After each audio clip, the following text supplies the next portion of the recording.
আসসালামু আলাইকুম। I hope আপনারা সবাই অনেক ভালো আছেন। আমিও আলহামদুলিল্লাহ অনেক ভালো আছি। সকালে ঘুম থেকে উঠে ইনায়াকে হসপিটালে নিয়ে যাচ্ছিলাম। আজকে ইনায়ের টিকার ডেট ছিল। আমি আর আম্মু হসপিটালে নিয়ে যাচ্ছিলাম ওকে। ইনায়া একটু ভালো জামা কাপড় পরলেই বাইরে যেতে চায়। তারপরে আমি একটু বড়ইয়ের ভর্তা খাই, আর বড়ই ভর্তা খাইতে কিন্তু আমার কাছে অনেক বেশি ভালো লাগে। তারপরে বাসায় আসার পরে আমার আর কোনো ভিডিও ক্লিপ নেওয়া হয় নাই। তারপরে বিকালের দিকে আমি, আপি, আম্মু সবাই বাজারের জন্য যাই। আপি চলে যাবে, এই জন্য বাজারে কিছু কাজ ছিল, এই জন্যই আমরা বের হইছি। আর রিনায়া একা একাই দৌড় দিচ্ছে। তারপরে আপি বাসায় পড়ার জন্য এক জোড়া জুতা নিতে চাচ্ছিল। অনেক সময় আপি জুতা দেখতেছিল, কোনটা নিবে বুঝতেছিল না। যেটা পছন্দ হইতেছিল সেটা পায়ে হচ্ছিল না, আর যেটা পছন্দ হচ্ছিল না সেটা পায়ে হচ্ছিল। এমন হলে কিন্তু খুবই বিরক্তি লাগে একদম। আপি এক জোড়া করে পড়তেছিল আর আমাকে দেখাইতেছিল যে কোনটা নিব। আমি বলছিলাম যে এই অ্যাশ কালারেরটা নিতে, কিন্তু এটা পরে বলে আপির কাছে অনেক বেশি ছোট লাগছে। পরে আর এটা নেওয়া হয় নাই। পরে আম্মু বলতেছিল লাল নেওয়ার জন্য, পরে লাল জুতাটা নিছে। তারপরে আমরা একটু গস কাপড়ের দোকানে যাই, কারণ আমাদের কোরআন শরীফের একটা কাবার বানানোর দরকার ছিল।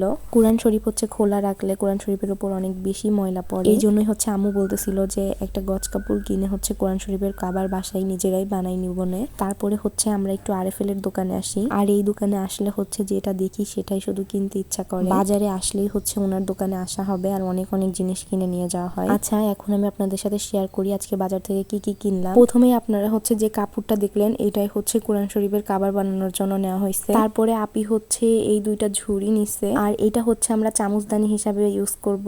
লাল ঝুড়িটা আপি নিছে, আপির মরিচ রাখা লাগবে এই জন্য। সাথে একটা তেলের বোতলও নিছে, মানে এগুলা সবকিছুই আপি কিনছে। যাই হোক, তারপরে সন্ধ্যার দিকে অনেক বেশি ক্ষুধা পেয়ে যায়, এই জন্য আমি একটু পাতাকপির পাকোড়া বানাই।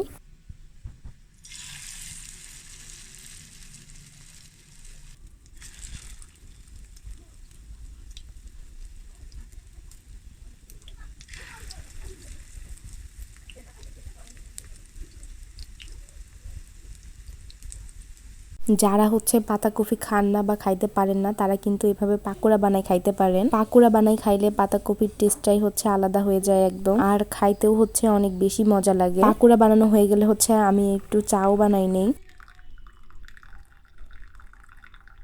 তারপরে এই তো আমরা সস দিয়ে পাতাকপির পাকোড়াটা সবাই মিলে খাচ্ছিলাম। আর অন্য পাশে আমাদের বাসার সবাই মিলে পিঠা বানাচ্ছিল। এটাকে আমরা সই পিঠা বলি। আপনারা কে কি পিঠা বলেন কমেন্ট করে বলেন। আবার আমাদের এদিকে সেমাই পিঠাও বলে কেউ কেউ। আমাদের বাসায় সবাই মিলে এই পিঠাটা বানাচ্ছিল। এগুলা আম্মু বানাইছে, অনেক বেশি সুন্দর হয়েছে পিঠাগুলা বানানো। তারপরে আম্মু রাতেই পিঠাটা রান্না করে।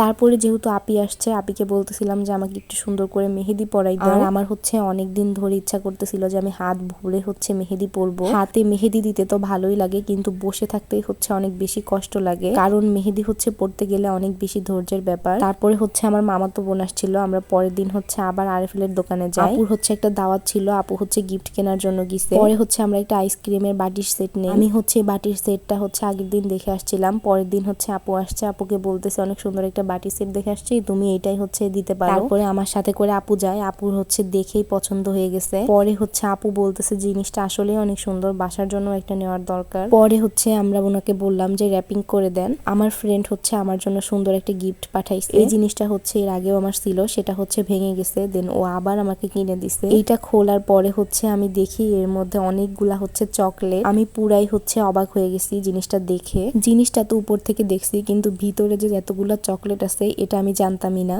এইটা আমি ওর থেকে আশা করি নাই, কারণ ও এগুলা একদমই পারে না, কিন্তু কিভাবে যে সে শিখে গেছে। এর মধ্যে ও অনেকগুলা চকলেট দিয়ে দিছে, সাথে দুইটা চিরকুট দিছে। একটাতে লিখছে মেমোরিজ গিফট, আরেকটা লিখছে জাস্ট এমনি গিফট। এই দুইটা চিরকুট দেখে আমার অনেক বেশি হাসি পাইছে। তার মাথার মধ্যে কিছুই নাই, কি দিয়ে কি লিখবে সে বুঝতেছিল না, এগুলাই লিখে দিয়ে দিছে। যাই হোক, তার গিফট পেয়ে আমি অনেক বেশি খুশি হয়েছি। বিশেষ করে আমি একজন চকলেট লাভার, আর চকলেট পেয়ে তো আমি অনেক বেশি বেশি খুশি হয়ে গেছি। আর আমার কাছে চিরকুট জিনিসটা অনেক বেশি ভালো লাগে। যাই হোক, আজকের মতো এই পর্যন্তই। সবাই ভালো থাকবেন। আল্লাহ হাফেজ।